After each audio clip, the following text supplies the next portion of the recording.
Please subscribe विजय यात्रा blog. Thank you friends. यहाँ पे हम एक फेमस आर्टिस्ट हैं, उनके घर पे आए हैं और ये तो घर क्या, ये तो म्यूजियम है। देखिए अब ये तो पूरा घर इनका हैंडीक्राफ्ट से भरा हुआ है। पता नहीं क्या क्या है यहाँ पे, और बड़ा ट्रेडिशनल घर है, कितना ब्यूटीफुल है। देखिए मैं दिखाता हूँ आपको, अभी नीचे से आए हम। देखिए ट्रेडिशनल, वाह बहुत बढ़िया।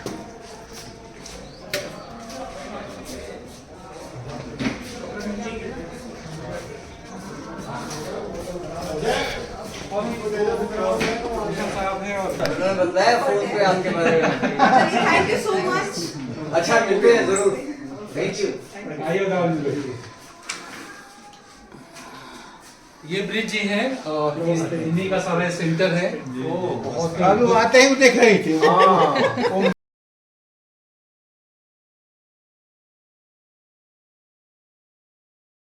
है जो कि मेरी हाथ ठप्पा छपाई से जुड़ी हुई है।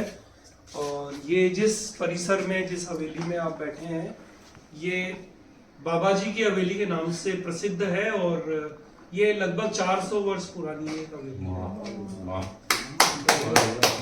ये हवेली को हमने शिल्पी, जो हमारी कंपनी है उसका कॉर्पोरेट ऑफिस है ये, यहाँ से हम करीब 150 आर्टिजन्स के साथ में काम करते हैं। उनके प्रोडक्ट्स को मार्केट करते हैं, उनको फैसिलिटेट करते हैं, उनके लिए डिजाइनिंग करते हैं, उनके लिए हम लोग वो कार्य करते हैं जो एक मास्टर प्रिंटर को करना चाहिए। तो मैं एक राष्ट्रीय पुरस्कृत और अंतर्राष्ट्रीय पुरस्कृत शिल्पकार हूँ, और ना सिर्फ शिल्पकार हूँ, मैं पर्यावरण और कला क्षेत्र से भी वास्ता रखता हूँ। ये काम करते हुए उनके उत्थान के लिए हमने एक कंपनी बना रखी है जिसका नाम craft council of viewers and artisans है, जो कि पैन इंडिया स्तर पर नॉन प्रॉफिट उनके लिए काम करती है, और उसी के अंतर्गत हम बहुत सारी एक्टिविटीज करते रहते हैं।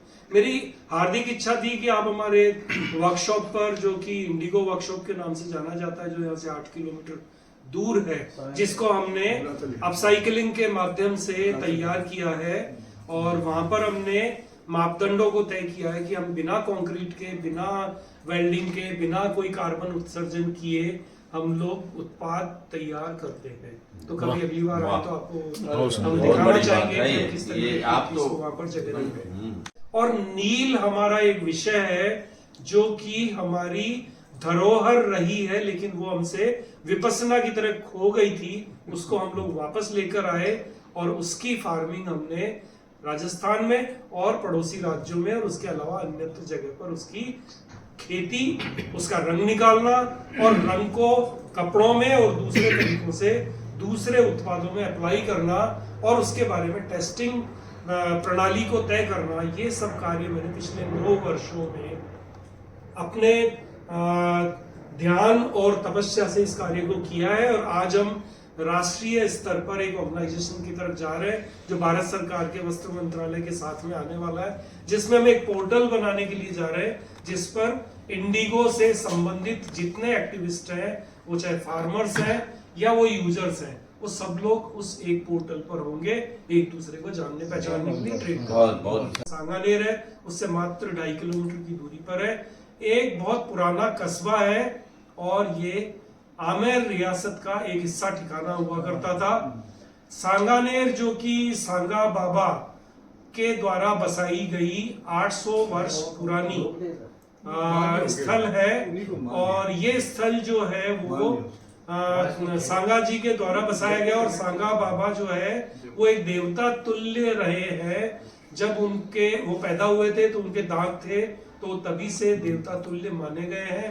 वो अविवाहित थे और पृथ्वीराज जी के पुत्र थे, और उनका जो उन्होंने जो विशेष कार्य किया था कि वो अफगान में लड़ाई के लिए गए थे, और वहां पर लड़ने के उपरांत उनका गर्दन कट गई थी, उसके बावजूद भी उन्होंने सैकड़ों लोगों को धाराशायी किया था।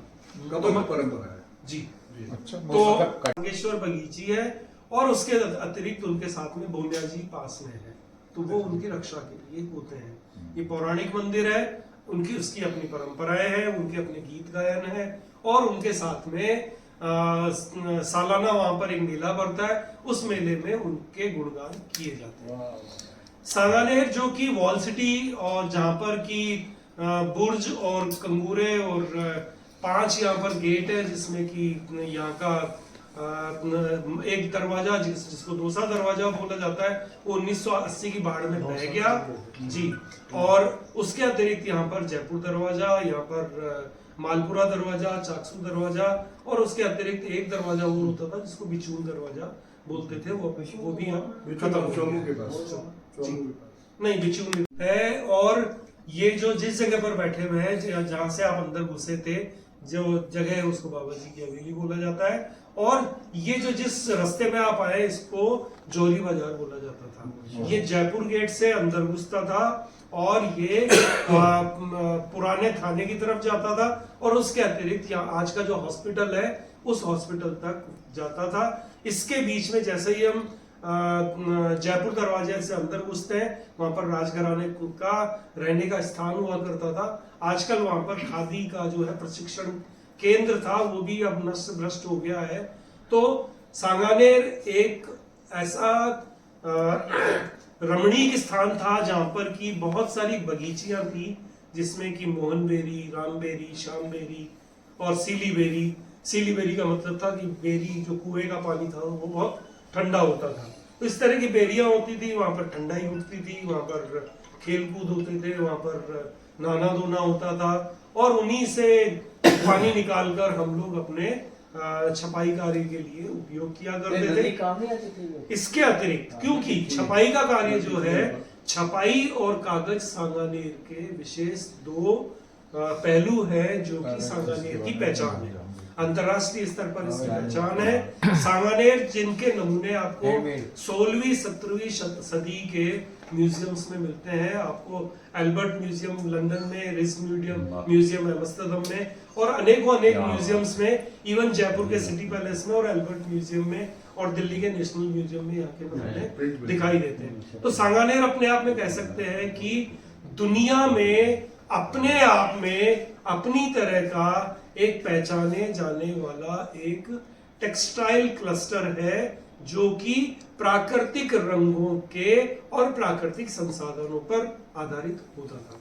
नदी होता था, आज वो अमानिशा के रूप में है, और वो रिवर फ्रंट बन चुका है। नदी होने के कारण यहाँ पर आमेर के राजाओं के द्वारा हम लोगों को बगरू और सवाई माधोपुर से बुलाकर यहाँ पर बसाया गया था, जिसमें तिजारा से यहाँ पर कागजी लोगों को बुलाया गया था, और बगरू और सवाई माधोपुर से छीपा लोगों को बुलाया गया।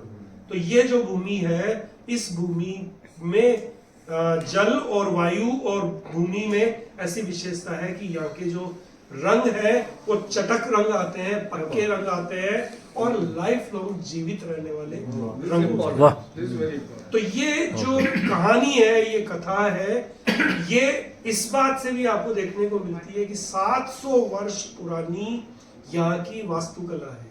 यहाँ पर जैन मंदिरों का भंडार है, कम से कम यहाँ पर 20 जैन मंदिर है, जो कि आज पुरातन काल से उसी रूप में विद्यमान है। और उनमें जो वास्तुकला है वो अपने आप में सब्जेक्टिव है। यहाँ पर जो सबसे बड़ा मंदिर है वो संगी जी का मंदिर है। संगी जी के मंदिर में हर एक 4 साल में चैताला जी 5 मंजिल नीचे से पानी में से निकाले जाते हैं, और उनको जो विशेष विद्यासागर जी या कुंतु सागर जी ऐसे जो महंत होते हैं, संत होते हैं, वो लोग अपनी उनको बाहर निकालते हैं और उनको जनता के लिए प्रदर्शित करते हैं। तो इस प्रकार से कह सकते हैं कि सांगानेर एक ऐतिहासिक नगर है, सांस्कृतिक नगर है, और उसके साथ में शिल्प नगरी है। सांगानेर इसके अतिरिक्त ब्लू पॉटरी के लिए जाना जाता है। सांगानेर इसके अतिरिक्त पेंटिंग्स के लिए जाना जाता है। यहाँ पर इसके अलावा भी बहुत सारे, जिसमें कि बुनाई के काम भी हुआ करते थे, और अनेक क्राफ्ट जो है यहाँ से खत्म भी हो चुके। जैसे आपको जानकारी होगी, हर एक क्षेत्र में एक गांव की जरूरतों को पूरा करने के लिए समस्त प्रकार के क्राफ्ट एक ही जगह पर बार्टर सिस्टम से किए जाते थे, चलते थे। राज परिवारों के कपड़ों की जरूरतों को और कागज की जरूरतों को पूरा करने के लिए एक विशिष्ट स्थान रखता था, और जयपुर और दूसरे राज्यों के लिए, राजघरानों के लिए यहाँ पर हमारे पुरखों द्वारा वस्त्र बनाए जाते थे, जो कि विशेष वस्त्र हुआ करते थे।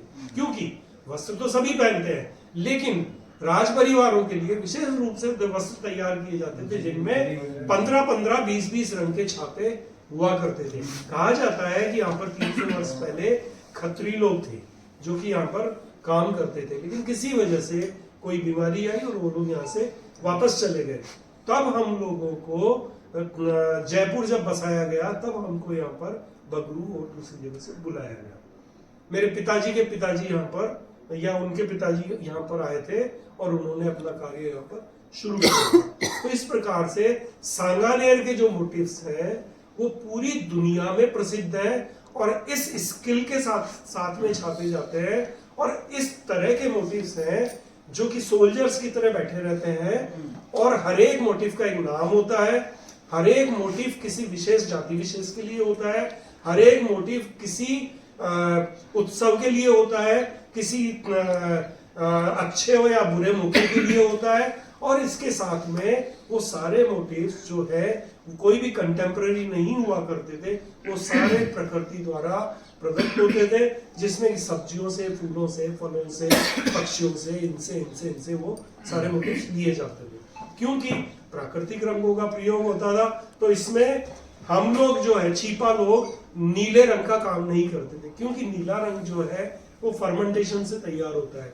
फर्मेंटेशन से तैयार होने के लिए उसको सड़ाया जाता है। सड़ाने के कारण वो वैष्णव रंग नहीं है, क्योंकि उसमें जीवाणु कीटाणु होते हैं। इसके लिए वो काम नीलगरों के द्वारा किया जाता था। Very important. नीलगरों के द्वारा किया जाता था। नीलगरों के अपने मार्ट होते थे, उनका मोहल्ला होता था, और एक गंगा जमुनी सभ्यता होती थी जिसमें कि दोनों मिलकर आपस में उस कार्य को पूरा करते थे। एक भाईचारे का व्यवहार होता था। वो हमारे लिए पर आधारित थे, हम उन पर आधारित थे। उनका काम हमारे बिना नहीं चलता था, हमारा काम उनके बिना नहीं चल सकता था। क्योंकि नीला रंग एक ऐसा प्रमुख रंग है जिसके बिना बहुत से रंगों का सपना नहीं देखा जा सकता। हम काले रंग को बिना नीले रंग के नहीं देख सकते, हम बैंगनी रंग को बिना नीले रंग के नहीं देख सकते। हम इसके अतिरिक्त अनेकों रंग है जिसको नीले रंग के बिना नहीं देख सकते। इसीलिए ये जो गंगा जमुनी सभ्यता है ये वर्षों वर्षों तक चली, लेकिन जब अंग्रेजों ने अत्याचार करके और किसानों को परेशान किया और सत्याग्रह हुआ गांधी जी का, चंपारण सत्याग्रह, उसके बाद क्या हुआ, उसी के आसपास में जर्मन साइंटिस्ट के द्वारा, जो कि पर्किंस और बायर थे, उन्होंने सिंथेटिक इंडिगो का इन्वेंशन कर दिया इन द ईयर 1885। ये वो साल था, इसके इन्वेंशन से भारत इसको आते आते 1917 तक का काल हो गया था। 1917 से पहले किसी भी प्रकार के सिंथेटिक रंगों का प्रयोग किसी भी उपयोग के लिए नहीं किया जाता था। वो चाहे पेंटिंग हो, चाहे हेयर डाई हो, चाहे फूड कलर हो, चाहे कॉस्मेटिक्स हो, चाहे ये हो, चाहे वो, कुछ भी हो, सिंथेटिक डाइस का प्रयोग नहीं होता था। 1917 में पहली बार सिंथेटिक डाइस का प्रयोग होने लगा, जिसमें कि 3 मेजर रंगों में 2 रंग सिंथेसाइज्ड हो गए। ब्लू, जो कि इंडिगोफेरा टिंटोरिया के प्लांट से बनता था, जो कि सिंथेसाइज्ड होके, जिसमें एनालिन और साइनाइड और पता नहीं क्या क्या उसमें मिलकर वो रंग बना। इसी प्रकार से लाल रंग, जो 3 मेजर रंगों में से लाल रंग, जो कि मोरिंडा सिट्रीफोलिया से बनता था या मजिस्ट्रा से बनता था, वो रंग भी सिंथेसाइज्ड हो गया। इसके बाद 1917 के बाद सिंथेटिक रंगों का प्रयोग होने लगा। प्राकृतिक रंग धीरे धीरे जीवन से खत्म होने लगे, और आज परिस्थिति ये आ गई है कि सांगानेर में प्रतिदिन का लगभग 1 करोड़ मीटर कपड़ा रोजाना छपता है। 1 करोड़ मीटर कपड़े में से हार्डली कोई 100-200 मीटर कपड़ा भी 2% प्राकृतिक रंगों से नहीं छपता। 1 करोड़ मीटर कपड़ा सिंथेटिक रंग। और जो प्राकृतिक तरीके से हैंड ब्लॉक प्रिंटिंग के माध्यम से छपा करता था, वो पद्धतियां कंप्लीटली नष्ट हो चुकी है। वो जो मोटिव्स थे, वो जो टेक्निक्स थी, वो जो रंग थे, वो जो स्किल थी, वो सारी खत्म हो चुकी है। आज वो परिवर्तित होकर जो छापा 2x3 इंच का होता था वो आज छापा 12x15 इंच का हो गया है। और जो टेक्सटाइल क्राफ्ट के रूप में जानी जाती थी, एक कला के रूप में जानी जाती थी, वो आज कमर्शलाइज्ड हो गई है। और रोजाना जो कपड़ा उत्पादन हो रहा है वो तू चल मैं आया वाली पद्धति पे है। आज इतना इसका ह्रास हो चुका है, इतना इसका पतन हो चुका है कि अगर कोई छिपा का छोरा छपाई करता है तो उसको छोरी नहीं मिलती। इतना पद्मश्री मिल जाएगा, छोरी नहीं मिलती। कारण क्राफ्ट कला जिसको की सरकारें संरक्षण देती है, सरकारों ने इनसे मुंह मोड़ लिया। अच्छा ऐसे और इसके लिए अब जो बीच में लोग आ गए वो अडानी अंबानी आ गए। उन्होंने सारे कलाकारों की गर्दन मरोड़ के रख दी, जैसे किसानों की मरोड़ के रख दी। किसान और कारीगर भाई भाई होते हैं। जब किसान के पास कोई काम नहीं होता है, बारिश होती है, तो वो कलाकारी का काम करता है, वो चाहे सुतारी हो, लुहारी हो, बुनाई हो, ये हो वो कुछ भी हो। तो किसान और जो कलाकार है वो भाई भाई है। दोनों को जो कि बहुतायत में है, बड़ी बात बहुतायत में है, जो कि पूरे देश में करीब 67% की भागीदारी रखते हैं और हमारी इकोनॉमी में बहुत बड़ा हिस्सा रखते हैं और हमारे अन्नदाता हैं। उन और दूसरे जो है कला क्षेत्र के लोग हैं, दोनों को ही क्या है सरकारों ने बुला दिया है, क्योंकि कलाएं जो है संरक्षण से चलती है। इन्होंने टैक्सेशन डाल दिए, इस कारण से लोग ओला उबर चलाना पसंद करते हैं, कलाकारी करना पसंद नहीं करते। और जो आर्ट क्षेत्र के लोग हैं उनकी तो स्थिति और भी ज्यादा खराब है। कोई हर एक MF से नहीं होता है, जो लोग हैं उनको बेचारों को, क्योंकि कला जो है वो दीवार पे लगाने के लिए होती है, जबकि यूटिलिटी प्रोडक्ट नहीं होने से तो उसमें बार बार नहीं खरीदी जाती है। तो इनको एक निचली दृष्टि से देखकर ये कारण हुआ कि उनको ना तो सम्मान है, ना उनके पास पैसा है और ना उनके पास कोई लक्ष्य है। तो ये करके हमारी कलाएं हमारा पूरे दुनिया में हमारी विशेषता को लिए हुए, भारत की विशेषता को लिए हुए थी। इसी कारण से पूरी दुनिया हमारे पास आक्रमण करने के लिए आती थी। वो चीजें हमसे खो गई और हम पराधीन हो गए चाइना के। आज इंडस्ट्रियल यूज में भी हम लोग चाइना पे पराधीन है। कलाकारी के क्षेत्र में तो पिछले दिनों में चाइना गया था, मैंने देखा कि चाहे वो भले ही इलेक्ट्रिक सब कुछ हो, लेकिन उनकी कलाओं को उन्होंने जो संरक्षण किया है वो वाकई मतलब काबिल तारीफ है।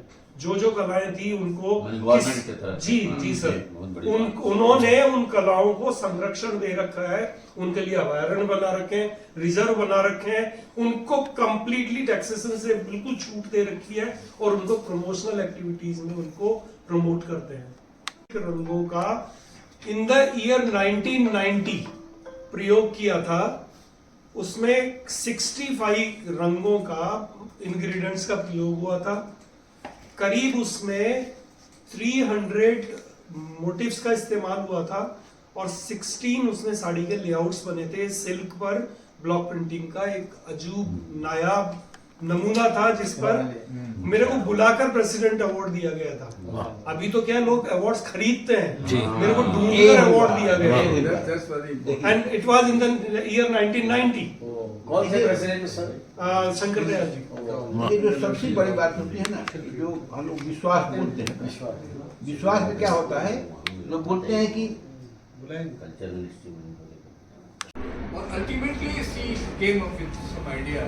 और ये उन्होंने कितने लंबा बनाया? It was 525 square feet. लंबा पेंटिंग बनाया with over planning, institution, talking, in block भी था उसमें और सारे डालू वालू के सारे एस्पेक्ट्स थे जो हमने वेल डिस्कस किए थे। वल्लभ उदयवाल, मेरे पिताजी माधोलाल जी और मेरे दादाजी तुलसीराम जी। आपको जानकारी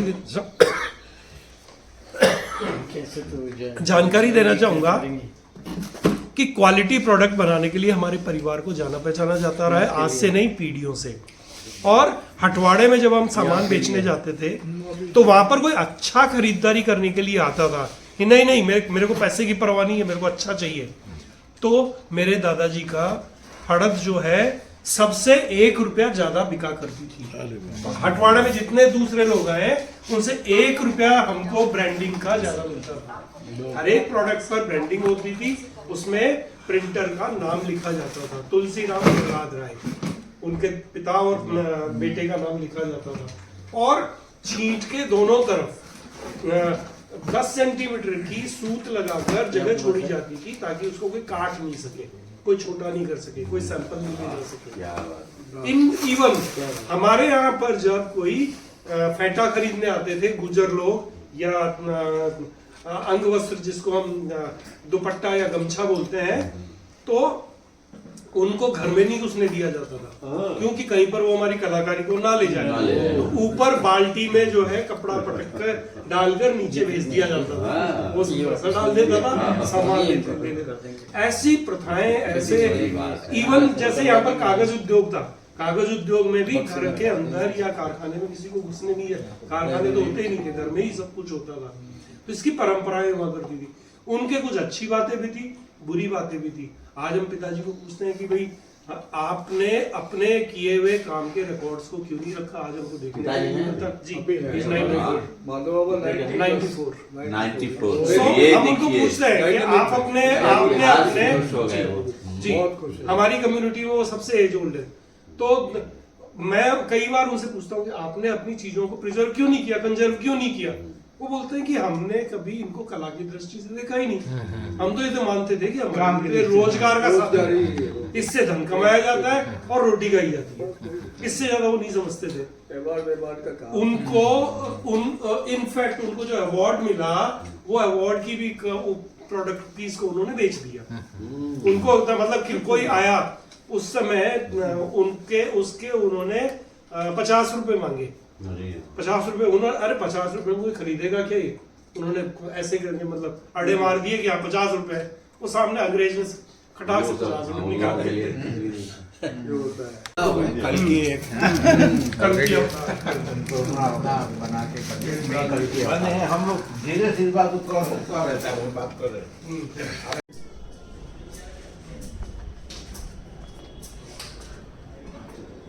यहाँ पर आपको सांगानेरी टेक्सटाइल्स नजर आ रहे हैं, जो कि दोनों ही प्रकार के रंगों से, सिंथेटिक रंगों से और प्राकृतिक रंगों से बनाए जाते हैं।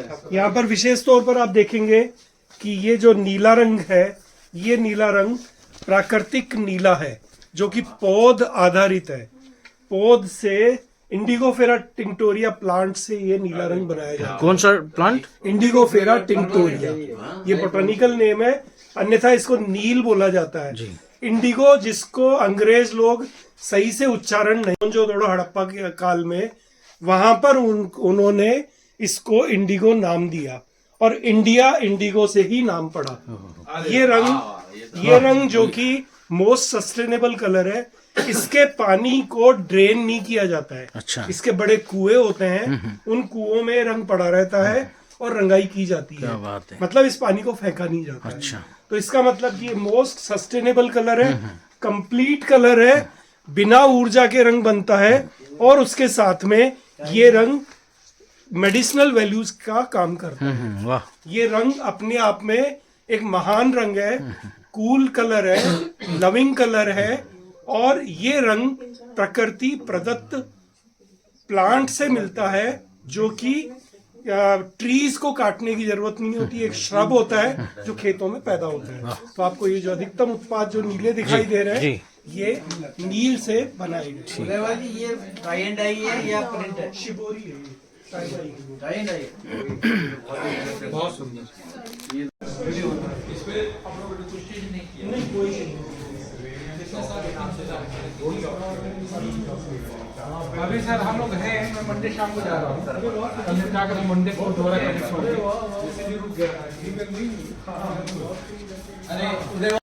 यहाँ पे नील के बारे में, यानी इंडिगो के बारे में ऐसी बातें पता चली, जिसका हमने पढ़ा कुछ है। जी जी जरूर। तो सर बोलना चाहेंगे? बारिश आ गई, आप बोल दीजिए यहाँ पे। जी बताएं। सांगानेर जो कि जयपुर का एक बहुत पुराना कस्बा है और गुलाबी नगर जयपुर की एक अपने आप में समृद्ध परंपरा है, नील की परंपरा है, जिससे पूरे विश्व स्तर पर ये पहचाना जाता है।